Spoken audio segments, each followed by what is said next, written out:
যখন আমার জ্ঞান ফিরল তখন আমি সামনে তাকিয়ে দেখি আপু আমার পাশে বসে আছে আর সুমন হাতে পানি নিয়ে দাঁড়িয়ে আছে। আমি আপুর দিকে তাকিয়ে বললাম, আপু, রিয়া কোথায়? ওর আবার কিছু হয় নাই তো? সে তো হাসি দিয়ে বলল, দেখেছেন সুমন ভাইয়া, আমি বুঝি মিথ্যা কথা বলেছি? আপু আমাকে ইশারা করে দেখিয়ে বলল উপরে ঘুমিয়ে আছে। আমি ধীরে ধীরে উঠে রিয়ার পাশে বসে বললাম, ওর তো আবার কিছু হয় নাই, সুস্থ আছে তো? সুমন আমার কাছে এসে আমার দিকে তাকিয়ে বলল, সুস্থ আছে। আর তোদের হঠাৎ করে কি এমন হয়েছিল যার কারণে দুজন একসাথে অজ্ঞান হয়ে গেলি? আর রিয়ার জ্ঞান ফিরতেই তোর জন্য খুব কান্না করছে, বলছে তোর আবার কিছু হবে না তো? অনেকক্ষণ তোর মাথার পাশে বসেছিল। যখন দেখেছে তুই একটু সুস্থ হলি তখন আমরা বলেছি ওকে ঘুমিয়ে যেতে। দেখ, বেচারি কান্না করতে করতে চোখ মুখ একেবারে ফুলিয়ে ফেলেছে। রিয়া ঘুমাতে চায় নাই, ওকে ঘুমের ওষুধ খাইয়ে দিয়েছি। এমনিই ওর যে অবস্থা হয়েছে, জেগে থাকলে সকালে অন্য কিছু হয়ে যেতে পারে। এখন আমি বলি কি, রাত তো অনেক হলো, এখন আমার সাথে চল আর রিয়া এখানে ঘুমাক। আমি আপুর দিকে তাকিয়ে ইশারা করে বললাম, তোরা এখন গিয়ে ঘুমিয়ে পড়, আমি রিয়ার পাশে ঘুমাই। আপু হাসি দিয়ে সুমনকে বলল, ওই তুমি চলো আমার সাথে, কতদিন পর ওরা একসাথে হয়েছে, থাক না ওরা, এমনি অনেক রাত হয়ে গেছে, চলো। আমি আপুকে বললাম, আপু বিয়ের বিষয়টা। আপু কিছু বলার আগে সেতু বলে দিল, আপনি আমার আপুকে সামলিয়ে রাখেন, আর ওই বিয়েটিয়ে আমি দেখে নিব, এসব নিয়ে আপনি কোনো চিন্তা করবেন না। সুমন আমার কানের কাছে মুখ এনে বলল, সব কিছু একটু কন্ট্রোল করে রাখিস, মনে রাখিস তোর কিন্তু এখনও ওর সাথে বিয়ে হয় নাই। সুমনের দিকে চোখ গরম করে তাকিয়ে বললাম, যাবি তুই শালা এখান থেকে? সুমন আর আপু চলে গেল। সেতু আমার সামনে দাঁড়িয়ে হঠাৎ কান্না করতে করতে বলল, জানেন দুলাভাই, আপু যখন আপনাকে জড়িয়ে ধরে কান্না করছে তখন আমি কতটা যে খুশি হয়েছিলাম বলার বাহিরে। এই একটাই বোন আমার, যাকে আমি অনেক অনেক বেশি ভালোবাসি। আপনি আজকে আপুকে মেনে না নিলে আপু সত্যি সত্যি নিজেকে নিজে শেষ করে ফেলতো। এখন থেকে আমি কি আপনাকে দুলাভাই বলে ডাকতে পারি? আমি হাসি দিয়ে বললাম, ডাকতে পারো, সমস্যা নেই। তবে রিয়াকে যে আমি মেনে নিয়েছি এই কথা আবার তোমাদের রাজ্যে বলবে না। আমরা সবাই মিলে একসাথে তোমাদের রাজ্যে গিয়ে সারপ্রাইজ দিব, ঠিক আছে? সে তো চোখের পানি মুছে বলল, ধন্যবাদ দুলাভাই, আর গুড নাইট। আপুর দিকে খেয়াল রাখবেন, ঠিক আছে? এই বলে সেতু চলে গেল। আমি উঠে দরজা লাগিয়ে রিয়ার পাশে শুয়ে রিয়াকে শক্ত করে জড়িয়ে ধরলাম। আপনাদেরকে কি বলে বুঝাই, ভালোবাসার মানুষকে জড়িয়ে ধরার মাঝে যেই একটা অনুভূতি আছে বলার বাহিরে, মারাত্মক লেভেলের ফিলিং জড়িয়ে ধরার মাঝে। রিয়ার দিকে তাকিয়ে থাকতে থাকতে কখন যে আমি ঘুমিয়ে গেলাম বলতে পারি না। সকালে ঘুম থেকে উঠে দেখি রিয়া আমাকে নাকে মুখে ইচ্ছা মতো চুমু দিচ্ছে আর বলছে, আমার ভালোবাসার মানুষকে আজকে আমি কাছ থেকে দেখতে পাচ্ছি। কতদিনের ইচ্ছা তোমাকে এভাবে কাছ থেকে দেখব, তোমার বুকে মাথা রেখে ঘুমাবো। রিয়াকে আমি টান দিয়ে আমার বুকের মাঝে এনে বললাম, হয়েছে তো পাগলি, এত চুমু দিতে হয়? আমি তো আছিই না, চলে তো আর যাব না। রিয়া আমার দিকে তাকিয়ে বলল, এই তুমি চুপ করো, আমার সাথে কোনো কথা বলবে না। আমাকে কষ্ট দিয়ে কি তুমি সুখ পাও? আমাকে মেনেই যেহেতু নিবে, তাহলে কেন আমাকে এত কষ্ট দিলে? বলো, কেন আমার সাথে এমন করলে? দেখো রিয়া, যদি আবার কান্না করো না তাহলে কিন্তু তোমার খবর আছে। আর রাতে এভাবে অজ্ঞান হয়ে গেলে কেন? তোমাকে দেখে আমি নিজেও পরে জ্ঞান হারিয়ে ফেলেছি। যদি তোমার কিছু হয়ে যেত তাহলে তুমি তোমার গিফটটা খুব তাড়াতাড়ি পেয়ে যেতে। রিয়াকে ছেড়ে দিয়ে বললাম, তুমি খুব খারাপ। তুমি কি এটা জানো না আমি তোমাকে ছাড়া বাঁচতে পারবো না? কেন তুমি বুঝতে চাও না? মানছি আমার একটা ইগো ছিল তোমার উপরে, তাই বলে তুমি আমাকে আটকাবে না। রিয়া আবার আমার বুকের উপর মাথা দিয়ে বলল, আমি তোমার পা ছুঁয়ে পর্যন্ত মাফ চেয়েছি, মনে নাই? আচ্ছা, এসব পুরনো কথা বাদ দাও। এসব কথা বলে নিজেকে আর কষ্ট দিয়ে লাভ নেই। এখন বলো, রাতে কি হয়েছিল? আসলেই আমার কি হয়েছিল বলতে পারি না, তবে তোমাকে জড়িয়ে ধরে কান্না করতে করতে আমার এমন হয়েছে। হতে পারে খুশিতে আমার এমন হয়েছিল, আর রাতে আমি ঘুমাতে চাই নাই। ওই সেতু আমাকে দুধের সাথে কি মিশিয়ে দিয়েছে, পরে আর কিছু বলতে পারি না। হয়েছে, আর কিছু বলতে হবে না। দেখো তো কান্না করে নিজের কি অবস্থা করেছো। এভাবে কান্না না করলে তোমাকে বুঝিয়ে আমার করে পেতাম। রিয়া, আমি সরি, তোমাকে আমি কত কষ্টই না দিয়েছি। সরি, আমাকে মাফ করে দাও। আমি আমার খাঁটি ভালোবাসা হারাতে বসেছিলাম। আমি বলেছি আমার কাছে মাপ চাইতে। আমি রিয়ার ঠোঁটে চুমু দিয়ে বললাম, অনেক সাধনার পর তোমাকে আমি কাছে পেয়েছি, এত সহজে আমি তোমাকে ছেড়ে দিব? আর রিয়া, তুমি যে আমার সাথে এই রাতে ছিলে, আমাকে তোমার সন্দেহ হয় না? রিয়া আমার চোখের দিকে তাকিয়ে বলল, আমি মানে তুমি, আর তুমি মানে আমি।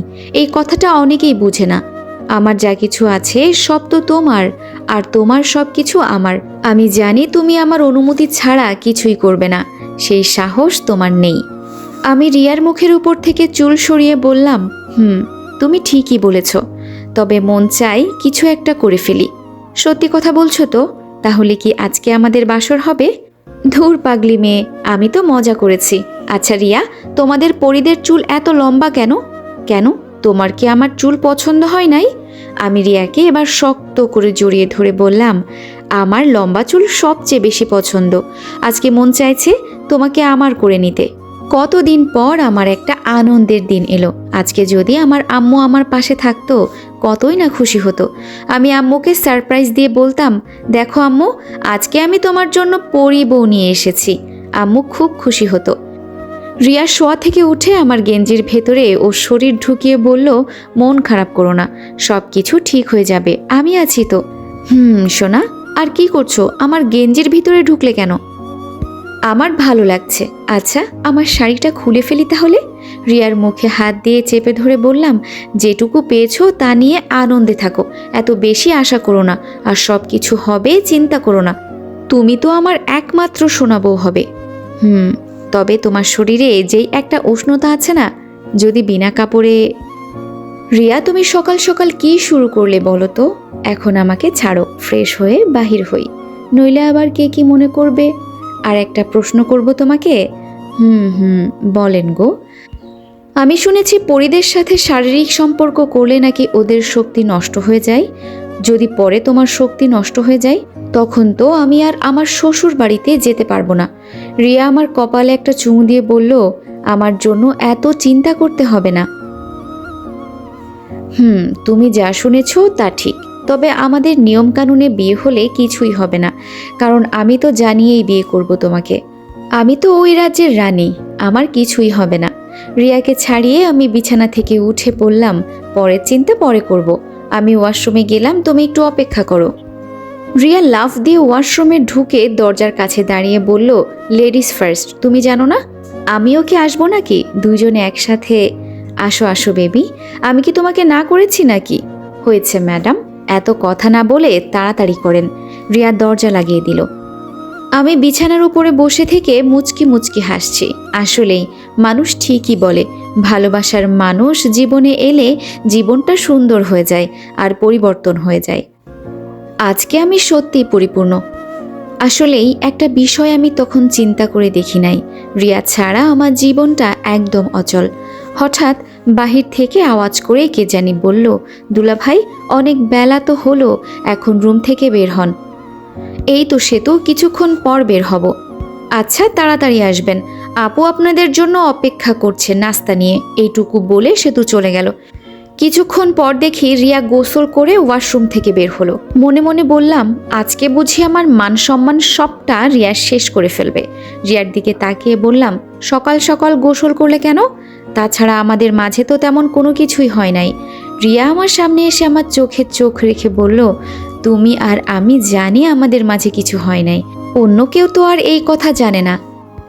আমি কিছু না বলে রিয়ার দিকে এক নজরে তাকিয়ে আছি। রিয়ার চুল বেয়ে মুখ দিয়ে ছোট ছোট পানির ফোঁটা পড়ছে, যার কারণে রিয়াকে খুব কিউট লাগছে।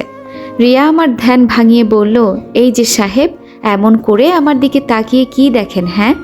রিয়াকে আমি টান দিয়ে কাছে এনে বললাম, ইস, তোমাকে কি হট লাগছে, মনটা চাইছে। রিয়া আমাকে ধমক দিয়ে বলল, নিজের বউকে কেউ হট বলে গাধা? এখন যাও, তুমিও গোসল করে নাও, আর সকাল সকাল একদম দুষ্টুমি করবে না। এখন যাও, ভদ্র ছেলের মতো গোসল করে এসো। রিয়ার ঠোঁটে ঠোঁট লাগিয়ে কিছুক্ষণ পর ছেড়ে দিয়ে বললাম, মনটা তো চাই তোমাকে। এই সাবধান, হ্যাঁ, সকাল সকাল এসব কথা একদম মুখেও আসবে না, ঠিক আছে? মনে মনে বললাম, আগে নিজেই আমার সাথে এমন করছিল, আর এখন ভালো হয়ে গেছে। রিয়া আমাকে ওয়াশরুম পর্যন্ত ঠেলে দিয়ে বলল, তাড়াতাড়ি গোসল করে নাও, এরপর তোমাকে একটা সারপ্রাইজ দিব। কি আর করা? রিয়ার কথা তো আর অমান্য করা যায় না, তাই সকাল সকাল ঠান্ডার মাঝে গোসল করে নিলাম। গোসল করে কোনো মতে কাঁপতে কাঁপতে ওয়াশরুম থেকে বের হলাম। রিয়া আমাকে দেখে দৌড়ে আমার কাছে এসে আমাকে জড়িয়ে ধরে বলল, ঠান্ডা লেগেছে তোমার বাবু? অনেক ঠান্ডা লেগেছে। সকাল সকাল কেউ গোসল করে বলো? রিয়া হাসি দিয়ে বলল, কেবল মাত্র তো শুরু, বিয়ের পর যে প্রতিটা সকাল গোসল করতে হবে, তখন কেমন লাগবে? রিয়ার দিকে চোখ তুলে তাকিয়ে বললাম, সত্যিই প্রতিদিন গোসল করতে হবে? যদি গোসল করতে না চাও তাহলে ফুটবল খেলা বন্ধ করে দিবে। রিয়াকে ছেড়ে বুকে হাত দিয়ে বললাম, কিসের ঠান্ডা? হ্যাঁ, আমি বীর, তুমি জানো না? আমি বিয়ের পর প্রতিদিন সকালে 2 বার করে গোসল করব। আহা, আমার কত দিনের ইচ্ছা, অনেক ফুটবল খেলবো। আহা, ইচ্ছা রে ও ইচ্ছা। রিয়া হাসতে হাসতে বলল, এখন কাছে এসো, আমি রেডি করে দেই। রিয়ার কাছে যেতেই ও আমাকে সব কিছু পরিয়ে রেডি করে দিতে লাগলো। মাঝে মাঝে আমি রিয়ার ঠোঁটে চুমু দেই, আবার জড়িয়ে ধরি। ইস, আমি কি বোকা! হ্যাঁ, আরও আগে যদি রিয়াকে পেতাম তাহলে এই আদরগুলো আমার মিস করা লাগতো না। ওই পাগল, এত কি চিন্তা করো? হ্যাঁ, চিন্তা করছি যে একটা রাজ্যের রানী আর সে কিনা আমাকে সেবা করছে, এটা কি মানা যায়? রিয়া আমাকে শক্ত করে জড়িয়ে ধরে বলল, তুমি আমার একমাত্র স্বামী হবে। আমার সব কিছু তো তুমি আমাকে যেভাবে বলবে আমি সেভাবেই চলবো। আমার জন্য তুমি কখনো অপমানিত হবে না। বুঝেছি। ওই বাবু, শোনো না। বলেন গো মহারানী। আমাদের তো এখন বের হতে হবে না? আমি বলি কি, তুমি আমাকে এখান থেকে কোলে করে নিয়ে যাও, সবাই যেন দেখতে পারে আমার লাদেনকে আমি আবার ফিরে পেয়েছি। ওদের আমি দেখিয়ে দিব যে আমার ভালোবাসা কখনো বিফলে যাবে না। সাথে সাথে আমি রিয়াকে কোলে নিয়ে বললাম, এখন তুমি খুশি তো? রিয়া আমার গালে চুমু দিয়ে বলল, আমি অনেক অনেক খুশি। দরজা দিয়ে বের হতে হতে রিয়া বলল, জানো তোমাকে কখন খুব কিউট লাগে? যখন তুমি রেগে কথা বলো না, তখন তোমাকে খুব কিউট লাগে। তখন মনটা চাই তোমাকে খেয়ে ফেলি। এই বোকা মেয়ে, এসব কথা কেউ বলে? পরে সবাই আমাকে বলবে আমার বউ খারাপ কথা বলে। রিয়া মুখ বাঁকিয়ে বলল, কে কি বলবে? হ্যাঁ, এখানে তো তুমি আর আমি ছাড়া কেউ নেই। কে বলেছে নেই? আমার পাঠকগুলো আছে না, ওরা বলবে। যে যা ইচ্ছা তাই বলুক, আমার স্বামী, আমি তার সাথে কি করব না করব সেটা আমার মর্জি, বুঝলেন স্যার? তোমার সাথে আমি কথা বলে পারবো না, এখন চুপ থাকো তো। সিঁড়ি দিয়ে নিচে নামছি আর রিয়া ওর শাড়ির আঁচল দিয়ে আমার কপালের ঘাম মুছছে। আপু নিচ থেকে আমাদের দেখে বলল, আজকে সুন্দর একটা জুটি দেখলাম, একেই বলে খাঁটি ভালোবাসা। দেখো ওদের দুজনকে কত সুন্দর বানিয়েছে। রিয়াকে আপুর সামনে নামিয়ে বললাম, তুই তো এটাই চাইতি, রিয়াকে আমি যেন বিয়ে করি। তোর জন্য শুধু ওকে আমি বিয়ে করছি, তুই আবার অন্য কিছু মনে করিস না। আপু আমার কানে ধরে বলল, হয়েছে, আর মিথ্যা কথা বলতে হবে না। আমাকে সে তো সব কিছু বলেছে, রাতে কি হয়েছিল, এখন নাস্তা করে নে। রিয়া আমার হাত ধরে আমার পাশে দাঁড়িয়ে বলল, আগে আমাদের দেখে বলো আমাদের দুজনকে কেমন মানিয়েছে। রিয়ার কথা শুনে আপু আর সুমন আমাদের প্রশংসা করলো। সুমন তো বলেই দিল, তাহলে শেষমেশ তুই আমার কথা রাখলি। আমি জানতাম তোর বউ যদি হবার যোগ্য থাকে তাহলে সেটা একমাত্র রিয়াই হবে। আগামী দিনগুলো যেন তোদের ভালো যায় এই দোয়াই করি। আমি হাসি দিয়ে বললাম, অনেক অনেক ধন্যবাদ তোকে। সে তো রিয়ার পাশে দাঁড়িয়ে বলল, আমি কি বলেছিলাম মনে আছে আপু? আমি জানি দুলাভাই তোকে কখনো হতাশ করবে না, ওনার মতো কোনো মানুষ হয় না। আজকে সত্যি সত্যি আমার দুলাভাইয়ের প্রশংসা করতে হয়। রিয়া সবার সামনে আমার কপালে চুমু দিয়ে বলল, আমার লক্ষ্মী জামাইটা, যাও টেবিলে বসো, আমি খাবার দিচ্ছি। আমি লজ্জা পেয়ে টেবিলে বসলাম। আপু তো বলেই দিল, বাবা বিয়ের আগে এত আদর, ভালো ভালো। এই ভালোবাসা যেন সারা জীবন আমার ভাইয়ের জন্য থাকে। আমি আর কিছু না বলে খেতে লাগলাম আর রিয়া আমাকে খাবার তুলে দিতে লাগলো। হঠাৎ করে